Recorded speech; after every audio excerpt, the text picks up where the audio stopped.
വീണ്ടും ജനിക്കുന്ന ഒരു വ്യക്തിക്ക് എങ്ങനെയാണ് അവൻ്റെ ജീവിതത്തിൽ വ്യത്യാസമുണ്ടാകുന്നത്? എന്തടിസ്ഥാനത്തിലാണ്? വീണ്ടും ജനിക്കുന്ന ഒരു വ്യക്തി കാണുന്ന കാഴ്ച എന്താണ്? ഇന്നുവരെ കാണാത്ത കാഴ്ച, നിത്യമായ കാഴ്ച. യേശു കർത്താവ് കാൽവരി ക്രൂശിൽ മരിച്ചപ്പോൾ അത് എനിക്ക് വേണ്ടിയായിരുന്നെന്നും പുനരുത്ഥാനം ചെയ്തപ്പോൾ എനിക്ക് വേണ്ടിയുള്ള ഒരു യാഗം കർത്താവ് കഴിക്കുകയായിരുന്നുവെന്നും അത് പിതാവ് അംഗീകരിച്ചാണ് കർത്താവിനെ പുനരുത്ഥാനം ചെയ്യിപ്പിച്ചതെന്നും എനിക്ക് മനസ്സിലാകുന്നതാണ് ആ ഫെയ്ത്ത്. ഇത് വീണ്ടും ജനിക്കാത്ത ഒരാൾക്ക് ഉണ്ടാവുകയില്ല. വീണ്ടും ജനിക്കാത്ത ആളുകൾക്ക് ഫെയ്ത്ത് ഉണ്ടാകും, പക്ഷേ ഫെയ്ത്ത് ഈ ലോക ജീവിതത്തെ സംബന്ധിച്ചുള്ളതായിരിക്കും. കുറച്ചുകൂടെ നല്ലതുപോലെ ജീവിക്കാം, അല്ലെങ്കിൽ കുറച്ചുകൂടെ പണമുണ്ടാക്കി ജീവിക്കാം, അല്ലെങ്കിൽ നല്ലൊരു ഭാവിയിലെത്താം.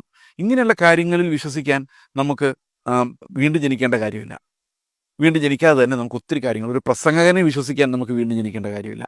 നമ്മുടെ ജീവിതം രക്ഷപ്പെടുത്താനുള്ള ടെക്നിക്കുകളിലേക്ക് പോകാൻ നമുക്ക് വീണ്ടും ജനിക്കേണ്ട കാര്യമില്ല. പക്ഷേ സ്വർഗത്തിലെ കാഴ്ചകൾ കാണണമെങ്കിൽ നമ്മൾ വീണ്ടും ജനിക്കണം. നിത്യമായ കാഴ്ചകളിലേക്ക് നമ്മൾ പോകണമെങ്കിൽ നമ്മൾ വീണ്ടും ജനിക്കാതെ സാധിക്കില്ല. വീണ്ടും ജനിക്കുമ്പോൾ ഞാൻ കണ്ട കാഴ്ച, കർത്താവ് എനിക്ക് വേണ്ടി കാൽവരി ക്രൂശിൽ മരിക്കുമ്പോൾ അവൻ എന്നെ ഓർത്തുകൊണ്ട് മരിക്കുന്നതാണ്. ഞാനും ആ കാൽവരി ക്രൂശിൽ അവനോടൊപ്പം മരിച്ചു എന്ന് വേദപുസ്തകം പറയുന്നു.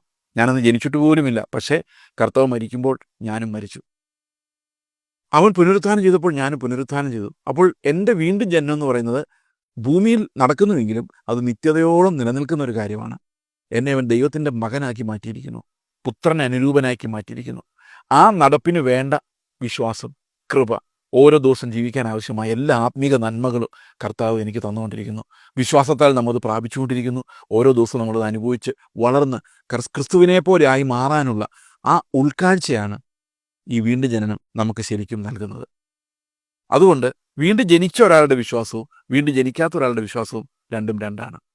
വീണ്ടും ജനിക്കാത്ത ഒരാൾ വിശ്വസിക്കുന്നത് അവൻ്റെ കാര്യങ്ങൾ രക്ഷപ്പെടും, അവൻ നന്നാവും, ഞാൻ നാളെ തൊട്ട് നന്നാവും, ഇങ്ങനെയാണ്. എന്നാൽ വീണ്ടും ജനിച്ചവൻ വിശ്വസിക്കുന്നത് ക്രിസ്തു എന്നെ നന്നാക്കി പിതാവിന് മുമ്പിൽ കൊണ്ടു ചെല്ലും, എല്ലാ മഹത്വവും ദൈവത്തിനാണ്. കാരണം അവൻ ഓൾറെഡി കണ്ടു കഴിഞ്ഞിരിക്കുന്നു അവനെ സ്വർഗത്തിൽ ക്രിസ്തുവിൻ്റെ മഹിമയോടെ ഇരുത്തുവാനുള്ള ദൈവത്തിൻ്റെ പദ്ധതി. ആ ഉൾക്കാഴ്ചയിലാണ് വീണ്ടും ജനിച്ച ഒരാൾ ജീവിച്ച് മുമ്പോട്ട് പോകുന്നത്.